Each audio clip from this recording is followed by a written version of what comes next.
नमस्कार. मागच्या व्हिडिओ लेक्चरमध्ये आपण जो पार्ट स्टडी केला nucleoside and nucleotide, that is the formation of nucleoside and formation of nucleotide, and we already discussed that हे जे न्यूक्लियोटाइड्स आहेत हे न्यूक्लियोटाइड काय म्हणून काम करतात. these are the building blocks. कशाचे बिल्डिंग ब्लॉक्स आहेत? न्यूक्लिक ॲसिडचे, DNA अँड RNAचे. आता जर हे बिल्डिंग ब्लॉक्स असतील न्यूक्लियोटाइड्स तर या न्यूक्लियोटाइड्सला काय करायचं आहे? एकमेकाला जॉईन करायचं आहे. आणि हे जॉईनिंग कसं होतं या व्हिडिओ लेक्चरमध्ये आपण हा पार्ट स्टडी करणार आहोत. तर मी राजेश रेवले आपल्या सर्वांचं स्वागत करतोय माझ्या आणि तुमच्या यूट्यूब चॅनलमध्ये बायोलॉजी एव्हलेज सर ऑनलाईन क्लासेस. तर मित्रांनो, आज सुरू करूया आणि महत्त्वाचा पार्ट आज आपण घेणार आहोत, दॅट इज फॉर्मेशन ऑफ पॉलिन्यूक्लियोटाइड. पॉलिन्यूक्लियोटाइड कसे फॉर्म होत आहेत हा पार्ट आपण स्टार्ट करतोय. आता न्यूक्लियोटाइड आपण फॉर्म केलेत. आपण डीएनएचं पहिल्यांदा कन्सिडर करू. आता न्यूक्लियोटाइड आपण फॉर्म केलेत. Suppose that this is a nucleotide. You know that in nucleotide first nucleoside is form. This is the DNA असेल तर deoxyribose sugar 1 2 3 4 and this is the fifth. 1 prime पोझिशनला काय अटॅच आहे? Nitrogenous base. आता आपण name indicate करू. काय आहे? ॲडेनिन अटॅच आहे. ॲडेनिन अटॅच झाल्याबरोबर तुम्हाला आठवत असेल काय तयार होणार?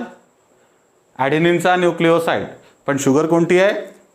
डीऑक्सीरायबोज शुगर. म्हणजे इथे काय प्रेझेंट आहे? CH2OH. याचा H रिप्लेस झाला. इथे H प्रेझेंट आहे तो मेन्शन नाही करत. 3 प्राईमला काय प्रेझेंट आहे? OH प्रेझेंट आहे. ओके. शुगर कुठली झाली? डीऑक्सीरायबोज शुगर. आता हा न्यूक्लियोटाइड कोणाचा आहे? डीएनएचा न्यूक्लियोटाइड आहे. ॲडेनिनचा न्यूक्लियोटाइड तयार झाला. ॲडेनिन 1 प्राईम पोझिशनला ग्लायकोसिडिक बॉन्डने तयार झाला. न्यूक्लियोसाइड फॉर्म झाला and it is named as deoxy adenosine. आता त्याच्यानंतर आपण पाहिलं याच्या 5 प्राईम पोझिशनला, या 5 प्राईम पोझिशनला काय अटॅच होत आहे? फॉस्फेट अटॅच होत आहे. आणि फॉस्फेट अटॅच झाला की आता हा न्यूक्लियोसाइडचं कन्व्हर्शन कशामध्ये होत आहे? न्यूक्लियोटाइडमध्ये होतं. काय नाव ठेवाल याचं? Deoxy adenosine phosphate. आणि ही जी पोझिशन आहे ही पोझिशन कोणती इंडिकेट करणार आपण? 5 प्राईम. कुठे अटॅच झाला हा? 5 प्राईमला अटॅच झाला. हा एक न्यूक्लियोटाइड घेतला. कोणाचा? ॲडेनिनचा. आता पुढचा न्यूक्लियोटाइड आपल्याला कन्सिडर करायचा आहे. किती टाईपचे? मॅक्झिमम टाईपचे न्यूक्लियोटाइड्स किती राहतील? 4 टाईपचेच राहतील. आता हा सेकंड न्यूक्लियोटाइड मी कन्सिडर करतोय. 1 2 3 4 अँड दिस इज फिफ्थ. इथे काय अटॅच केला होता? ॲडेनिन. इथे काय अटॅच करतोय? गॉनिन. गॉनोसाइन तयार झाला. 5 प्राईमला काय अटॅच करायचं आहे? फॉस्फेट अटॅच करायचं आहे. आणि फॉस्फेट अटॅच झाला की काय तयार होईल या ठिकाणी? आता इथे OH प्रेझेंट आहे 3 प्राईमला. आता काय तयार झाला? हा गॉनोसाइनचा न्यूक्लियोटाइड. डीऑक्सी गॉनोसाइन फॉस्फेट फॉर्म झालं. त्याच्यानंतर पुढचा न्यूक्लियोटाइड मी कन्सिडर करतोय आता या ठिकाणी. आता हा जो न्यूक्लियोटाइड मी घेणार तर हा घेतोय मी सायटोसिनचा. याला सायटोसिन अटॅच झाल्याबरोबर सायटिडीन. आणि याला इथे 5 प्राईमला काय अटॅच झाला? फॉस्फेट अटॅच झाल्याबरोबर काय तयार झाला? सायटेडिन फॉस्फेट. OH कुठे प्रेझेंट आहे? 3 प्राईम पोझिशनला. याला दाखवून देतोय 1 2 3 4 and this is the fifth. त्याच्यानंतर पुढचा न्यूक्लियोटाइड मी कन्सिडर करतोय. हा जो न्यूक्लियोटाइड आहे कोणाचा न्यूक्लियोटाइड घेणार नेक्स्ट आपण? आता एकच शिल्लक राहिला. कुठला राहिलेला आहे? आठवता का? बघा बरं. कोणाचा शिल्लक राहिला? ॲडेनिन झाला, गॉनिन झाला, सायटोसिन झाला. एकच पायरिमिडिन बाकी राहिली. डीएनएची कोणती आहे? थायमिन. थायमिन अटॅच झाल्याबरोबर थायमिडिन. आणि याला इथे 5 प्राईमला काय अटॅच होईल? फॉस्फेट अटॅच झाल्याबरोबर काय तयार झाला? हा थायमिडिन फॉस्फेट. आणि 3 प्राईमला काय प्रेझेंट आहे? OH प्रेझेंट आहे. 1 2 3 4 5. ओके. आता हे काय झालेत? न्यूक्लियोटाइड झालेत. आता हे न्यूक्लियोटाइड आपल्याला काय करायचे आहेत? जॉईन करायचे आहेत. आता जॉईनिंग कसं होतं न्यूक्लियोटाइडचं बघा. हा फार इंटरेस्टिंग पार्ट आहे. आता याचं जॉईनिंग होताना मी तुम्हाला पहिल्यांदाच सांगितलं जी काही ॲडिशन होईल ती कशावर होईल? शुगर मॉलिक्यूलवर होईल. आणि शुगर मॉलिक्यूलच्या त्या पोझिशनला होईल ज्या ठिकाणी काय प्रेझेंट आहे? फ्री हायड्रॉक्सिल ग्रुप प्रेझेंट आहे. आता जर या मॉलिक्यूलला तुम्ही कन्सिडर केलं तर बघा आता याला कन्सिडर करा. याच्यामध्ये फ्री हायड्रॉक्सिल ग्रुप कुठे प्रेझेंट आहे? 3 पोझिशनला होतं. डिऑक्सिरायबोज शुगर आहे म्हणून 1ला, 3ला आणि 5ला. 1 कोणी रिमूव्ह केला? या नायट्रोजिनस बेसने कुठला बॉन्ड फॉर्म केला? Glycosidic bond. आणि काय अटॅच झालं? नायट्रोजिनस बेस अटॅच झाली आणि न्यूक्लिओसाइड फॉर्म झाला. इथला OH निघून गेला, काय अटॅच झालं? फॉस्फेट. आणि कोणता बॉन्ड होता? फॉस्फोइस्टर बॉन्डने. आणि न्यूक्लिओटाइड तयार झाला. मग शिल्लक कोणता आहे? फक्त हाच शिल्लक राहिला. कोणत्या पोझिशनचा शिल्लक राहिला? 3 प्राईम पोझिशनचा. मग मला सांगा, आता या न्यूक्लिओटाइडला हा न्यूक्लिओटाइड ऍड करायचा आहे. ते ऍडिशन कुठे होणार? या 3 प्राईम पोझिशनला. या 3 प्राईम पोझिशनचा हा OH निघून जाईल आणि काय तयार होईल? या ठिकाणी हा बॉन्ड तयार होईल आणि हे 2 न्यूक्लिओटाइड्स एकमेकाला जॉईन होतील. आणि 2 न्यूक्लिओटाइड जॉईन झाले की काय तयार झालं? डायन्यूक्लिओटाइड तयार झाला. त्याच्यानंतर आता पुढचा न्यूक्लिओटाइड अटॅच करायचा आहे. कुठे अटॅच करायचा आहे? एक गोष्ट लक्षात घ्या. 5 प्राईम पोझिशनला याला इथे ऍड करावं लागेल. याला 2 एंड्स आहेत त्या डायन्यूक्लिओटाइडला. आता हा एक एंड आहे आणि हा एक एंड. एंड कुठला? हा 5 प्राईम एंड. हा कुठला? 3 प्राईम एंड. आता ऍडिशन करायचं आहे. याला याच्यावर ऍड करायचं. कुठे ऍड करावं लागेल? 3 प्राईम एंडला. का बरं 3 प्राईम एंडला? का बरं 5 प्राईम एंडला ऍड नाही करायचं? त्याचं कारण असं आहे की ऍडिशन कुठे होते? ज्या ठिकाणी OH ग्रुप फ्री आहे त्या ठिकाणी ऍडिशन होईल. OH ग्रुप फ्री कुठे आहे? 3 प्राईमला. मग या ठिकाणी हा निघून जाईल आणि इथे कोणता बॉन्ड तयार होईल? हा जो बॉन्ड आहे, दिस बॉन्ड इज फॉस्फोडायइस्टर बॉन्ड. हा कुठला बॉन्ड तयार झाला? फॉस्फोडायइस्टर बॉन्ड. इथे लिहितोय मी. कुठला बॉन्ड तयार होतोय? फॉस्फोडायइस्टर बॉन्ड. कुठला बॉन्ड फॉर्म झाला? फॉस्फोडायइस्टर. आणि कोणत्या पोझिशन मध्ये तयार झाला? याचं 5 प्राईम आणि याचं 3 प्राईम. म्हणून कोणता म्हणायचं याला? 3,5 फॉस्फोडायइस्टर बॉन्ड. ओके. आता याला परत आपल्याला न्यूक्लिओटाइड ऍड करायचं आहे. कसं ऍड करावं लागेल? इथे ऍडिशन होईल का? नाही होणार. का होणार नाही? कारण फ्री हायड्रॉक्सिल ग्रुप आहे का? नाही आहे. असेल तरी पण ऍडिशन कशावर करायचं आहे? शुगरवर करायचं आहे. आता शुगरचा कोणता फ्री आहे? या ठिकाणी फ्री आहे. मग हा इथे काय तयार होईल? या ठिकाणी हा बॉन्ड तयार होईल. कोणता बॉन्ड तयार होणार? फॉस्फोडायइस्टर बॉन्ड. 3,5 फॉस्फोडायइस्टर बॉन्ड. आणि काय अटॅच झाला? न्यूक्लिओटाइड अटॅच झाला. आता बघा, आता पुढचा न्यूक्लिओटाइड अटॅच करायचा आहे. कुठे अटॅच करावं लागेल? या ठिकाणी अटॅच करावं लागेल. आणि अशा पद्धतीनं काय तयार झाली? न्यूक्लिओटाइडची चेन तयार होईल. आणि in this chain there are many nuclei and that's why it is called as polynucleotide chain. Got it? It is the polynucleotide chain. काय म्हणायचं याला? पॉलीन्यूक्लिओटाइड. का बरं पॉलीन्यूक्लिओटाइड? अशा पद्धतीनं याच्यामध्ये काय प्रेझेंट आहेत? Many nucleotides are there. आता आणखीन एक महत्वाचा मुद्दा लक्षात घ्या. आता जर पुढचा न्यूक्लिओटाइड ऍड करायचा असेल तर कुठे ऍड करायचा आहे? या 3 प्राईम पोझिशनला. म्हणजे जर समजा ही पॉलीन्यूक्लिओटाइड चेन आहे, याच्यामध्ये आपल्याला या चेनला लांब करायचं आहे. याची लेंथ वाढवायची. लेंथ कशी वाढेल? न्यूक्लिओटाइड ऍड केल्यानंतर. समजा हे याचं 5 प्राईम एंड आहे रेडवालं आणि हे ब्लॅकवालं याचं 3 प्राईम एंड आहे. नवीन न्यूक्लिओटाइड कुठे ऍड होईल? या 3 प्राईम एंडला ऍड होईल. म्हणजे कोणतं एंड वाढत जाईल? 3 प्राईम एंडचं एंड काय होत जाईल? लेंथमध्ये वाढत जाईल. नवीन न्यूक्लिओटाइड त्या ठिकाणी ऍड होतील आणि 5 प्राईम कसं राहील? तसंच राहील. म्हणून जर पॉलीन्यूक्लिओटाइड चेन आपल्याला तयार करायची असेल तर या पॉलीन्यूक्लिओटाइड चेनची सिंथेसिसची डिरेक्शन कोणती राहणार? फार महत्वाचा पॉइंट आहे, लक्षात ठेवा. ही जी सिंथेसिसची डिरेक्शन आहे, it is always from 5 prime to 3 prime position. The synthesis of polynucleotide strand or polynucleotide chain is always from 5 prime to 3 prime position. Now, how will you recognize the 5 prime position and 3 prime position of polynucleotide chain? This is the polynucleotide. The end of polynucleotide at which phosphate is present is called 5 prime end, and the end at which OH group is present is called 3 prime end. ज्या एंडला phosphate present आहे ते कोणतं झालं? 5 prime end. आणि ज्याला OH present आहे ते काय झालं?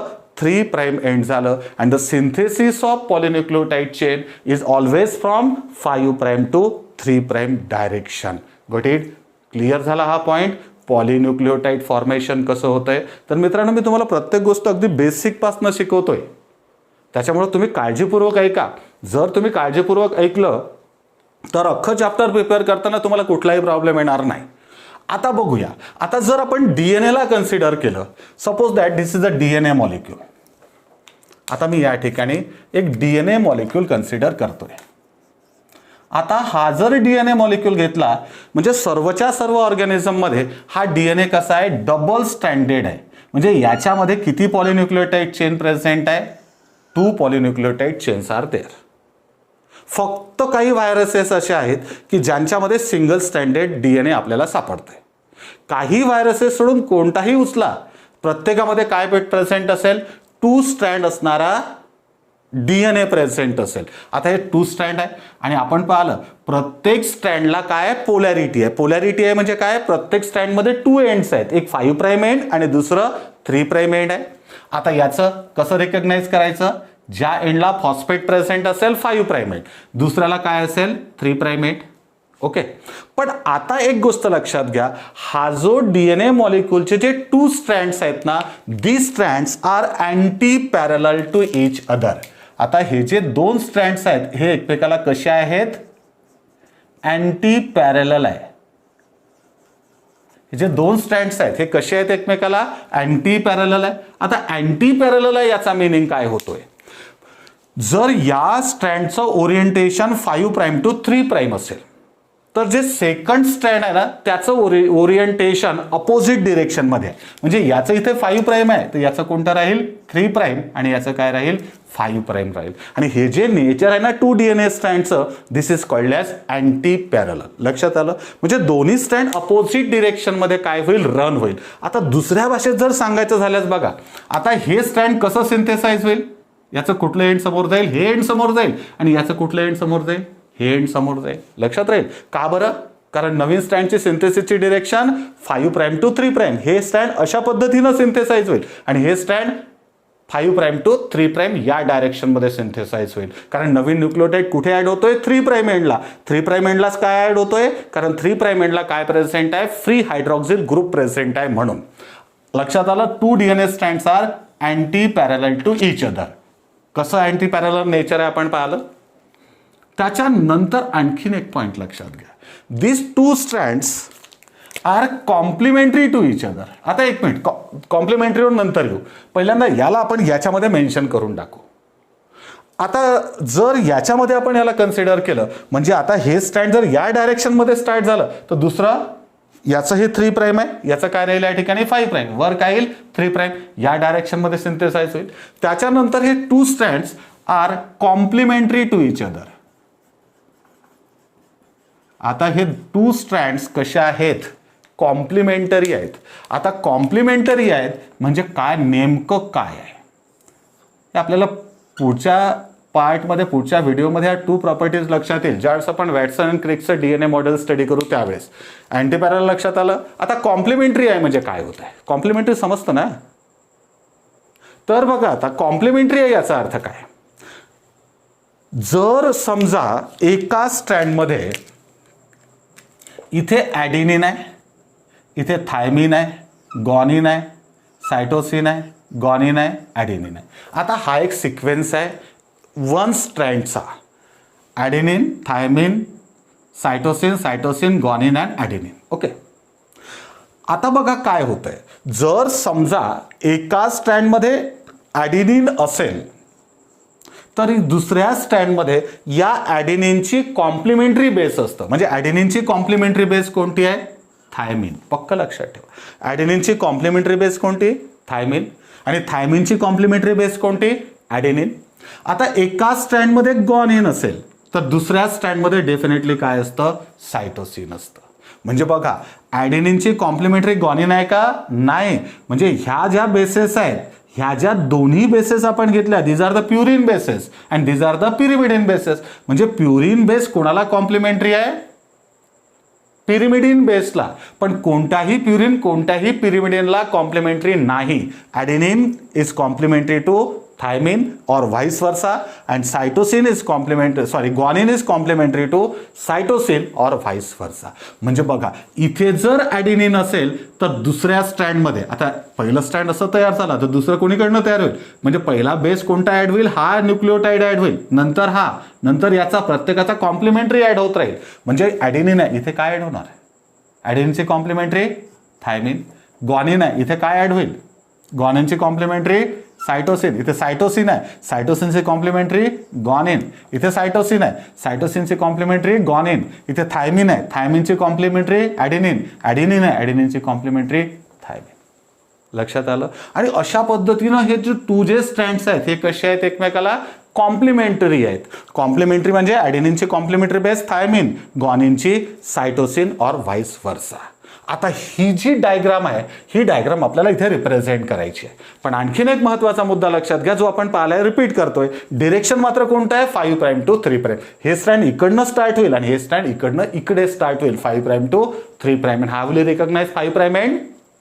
The end at which phosphate group is present is the 5 prime end, and the end at which 3 hydroxyl group is present, that is the 3 prime end. Okay. आता याला represent करायचं आहे तर कसं रिप्रेझेंट करता येईल आता बघूया. आता इथे कोणतं एंड काढायचं आहे आपल्याला, आता याचं इथे 3 प्राइम आहे तर डेफिनेटली इथे कोणतं येईल 5 प्राइम आणि नंतर ॲडिशन वर होईल. आता हा जो 5 प्राइम जर काढायचा असेल तर आपल्याला याला उलटं करून घ्यावं लागेल. कोणाला, या नायट्रोजन, या शुगर मॉलिक्यूलला. आता शुगर मॉलिक्यूल मी या ठिकाणी ड्रॉ करतोय, उलटा ड्रॉ करतोय, जवळ घेता येईल.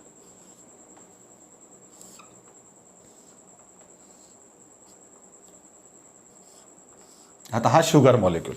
आता आपल्याला याला इथे काय अटॅच आहे, नायट्रोजिनस बेस्ड अटॅच आहे. आता शुगरला ज्या ठिकाणी नायट्रोजिनस बेस्ड अटॅच आहे त्याला काय नंबर आहे त्याचा, 1 2 3 4 आणि इथे काय येईल 5th. 5th वर काय प्रेझेंट असेल, काय अटॅच झालं असेल 5th वर, फॉस्फेट अटॅच झाला. फॉस्फेट एंड आहे म्हणजे कोणतं 5 प्राइम एंड. इकडचं एंड कोणतं आहे OH म्हणजे कोणतं 3 प्राइम एंड. ओके. आणि याची कॉम्प्लिमेंटरी इथे प्रेझेंट, इथे थायमिन आहे तिथे काय येणार, डेफिनेटली ॲडेनिन येईल. ओके. आता इथे कोणता आहे, सायटोसिन आहे. आता सायटोसिन आहे तर याचा कॉम्प्लिमेंटरी कोणता आहे या ठिकाणी, हा ग्वानिन आहे. हा ग्वानिन कशाला अटॅच होईल, या पेंटोस शुगरला. कोणत्या पोझिशनला अटॅच होईल, 1 प्राइम पोझिशनला. कुठल्या बॉन्डने अटॅच होईल, आठवा पटापट, कुठला बॉन्ड आहे आठवला का, ग्लायकोसिडिक बॉन्ड. आणि 5 प्राइमला काय अटॅच होईल, CH2 आणि इथे काय फॉस्फेट आहे 5 प्राइम. इथे काय 3 प्राइमला काय प्रेझेंट आहे OH, 1 2 3 4 आणि हे 5. ओके. आता इथे काय ग्वानिन आहे, इथे ग्वानिन असल्याबरोबर इथे कोणता येणार याचा कॉम्प्लिमेंटरी येईल, कुठला येईल, सायटोसिन येईल. सायटोसिन आला, हा कोणाला अटॅच आहे, पेंटोस शुगरला. पेंटोस शुगरच्या 1 प्राइम पोझिशनला. मग कसं दाखवता येईल पटापट लक्षात घ्या. आता 1 2 3 4 आणि इथे काय प्रेझेंट आहे CH2 फॉस्फेट 5 प्राइम एंड. इथे काय प्रेझेंट आहे 3 प्राइम एंडला OH प्रेझेंट आहे. त्याच्यानंतर इथे ॲडेनिन आहे, इथे काय येणार याचं कॉम्प्लिमेंटरी, कोणती नायट्रोजिनस बेस, थायमिन. आता हे थायमिन अटॅच आहे पेंटोस शुगरला, डिऑक्सिरायबोज शुगरला. कोणत्या पोझिशनला अटॅच असेल, 1 पोझिशनला, 1 2 3 4 आणि हा काय प्रेझेंट आहे, फॉस्फेट प्रेझेंट आहे 5 प्राइमला आणि इथे काय प्रेझेंट आहे OH 3 प्राइमला. आता बघूया, आता हे असे वेगवेगळे असून चालेल का, हे एकमेकाला काय होतील, जॉईन होतील. जॉईनिंग कसं होईल बघा, या ठिकाणी हा याला जॉईंट होईल, हा OH निघून जाईल आणि हा बॉन्ड तयार होईल. कोणता बॉन्ड तयार झाला इथे, आता 1,3 फॉस्फोडायस्टर बॉन्ड आणि काय अटॅच झाला, हा अटॅच झाला. त्याच्यानंतर इथे तसंच होईल, हा याला अटॅच होईल. अटॅचमेंट कुठे, 3 प्राइम एंडवर अटॅच झाला 1,3 डायफॉस्फोएस्टर बॉन्डने. आता ही एक पॉलिन्यूक्लियोटाइड न्यूक्लियोटाइड अटॅच करायचं आहे, इथे अटॅच होईल का नाही, अटॅच कुठे होणार, 3 प्राइम पोझिशनला अटॅच होईल. OH रिमूव्ह होईल H2O फॉर्ममध्ये, फॉस्फेट अटॅच झाला, बॉन्ड फॉर्म झालं आणि इथे काय OH आहे. म्हणजे हे स्ट्रँड सुद्धा कोणत्या डायरेक्शनमध्ये तयार झालं, 5 प्राइम टू 3 प्राइम. पक्क लक्षात ठेवा, जे नवीन पॉलिन्यूक्लियोटाइड स्ट्रँड तयार होतं, it is always in the direction of 5 prime to 3 prime डिरेक्शनमध्ये सिंथेसाइज होतं. आता हे किती स्ट्रँड तयार झाले? 2 DNA स्ट्रँड्स तयार झाले. 2 पॉलिन्यूक्लियोटाइड चेन तयार झाल्या ज्या कोणामध्ये प्रेझेंट आहे? DNA मध्ये प्रेझेंट आहे. आता प्रश्न असा क्रिएट होईल, समजा आता हे एक पॉलिन्यूक्लियोटाइड स्ट्रँड झालं, हे दुसरं पॉलिन्यूक्लियोटाइड स्ट्रँड, ही एक पॉलिन्यूक्लियोटाइड चेन झाली, ही दुसरी पॉलिन्यूक्लियोटाइड चेन झाली. आता ह्या 2 चेन ज्या आहेत ह्या सोबत राहायला पाहिजे ना, एकत्र राहायला पाहिजे, एकत्र ठेवायचं आहे. तर काय होतं, हे जे कॉम्प्लिमेंटरी नायट्रोजिनस बेसेस आहे, adenine and thymine, guanine and cytosine, thymine and adenine, cytosine and guanine, याच्यामध्ये हायड्रोजन बॉन्ड्स प्रेझेंट आहे. काय प्रेझेंट आहेत? Hydrogen bonds. This adenine and thymine मध्ये there are double hydrogen bond, and in case of guanine and cytosine there are triple hydrogen bonds. Adenine and thymine means ॲडेनिन आणि thiamine मध्ये double hydrogen bond, guanine आणि cytosine मध्ये triple hydrogen bond present आहे. पण एक गोष्ट लक्षात ठेवा, हे जे हायड्रोजन बॉन्ड्स प्रेझेंट आहे ना, these hydrogen bonds are present, महत्वाचं वाक्य लक्षात घ्यायचं आहे, these hydrogen bonds are present between complementary nitrogenous bases of 2 DNA strands. हे जे 2 स्ट्रँड्स आहेत ना, याच्यामध्ये आता तुम्ही म्हणाल का हो सर इथे गॉनिन आहे इथे सायटोसिन आहे, याच्यात हायड्रोजन बॉन्ड फॉर्मेशन होतं का? नाही होत. असं जर झालं तर त्या ठिकाणी काय होईल? म्युटेशन होईल. तो जो सिक्वेन्स आहे तो सिक्वेन्स चेंज होईल आणि त्याचे काय इफेक्ट होतील ते पुढे जाऊन ज्यावेळेस आपण जेनेटिक कोड स्टडी करू, ट्रान्सक्रिप्शन स्टडी करू त्यावेळेस आपण बघूया, म्युटेशन स्टडी करू त्यावेळेस आपण बघूया. महत्वाचा पॉइंट लक्षात घ्या, जे काही हायड्रोजन बॉन्ड्स फॉर्म होतील ते एका स्ट्रँडच्या नायट्रोजिनस बेसेसमध्ये सिंगल पॉलिन्यूक्लियोटाइड चेनच्या नायट्रोजिनस बेसेसमध्ये तयार होत नाहीत. तर ते कोणामध्ये तयार होत आहेत? 2 स्ट्रँडच्या ज्या नायट्रोजिनस बेसेस आहे ना त्याच्यामध्ये काय फॉर्म होत आहे? हायड्रोजन बॉन्ड फॉर्म होत आहे. ए आणि टी मध्ये डबल हायड्रोजन बॉन्ड, जी आणि सी मध्ये ट्रिपल हायड्रोजन बॉन्ड. दाखवून देऊ. म्हणजे 2 स्ट्रँड्स कशाने एकत्र ठेवलेले आहेत? हायड्रोजन बॉन्ड्सनी form between complementary nitrogenous bases of 2 strands, and in this way DNA molecule consists of these 2 polynucleotide chains, or these are also called as polynucleotide strands. Got it? It is the information regarding, तर बघा ही सर्व information आहे. कशाची information आहे? पॉलिन्यूक्लियोटाइड फॉर्मेशनची. पुढच्या video लेक्चरमध्ये जो part आपण स्टडी करणार आहोत that is the structure of DNA molecule.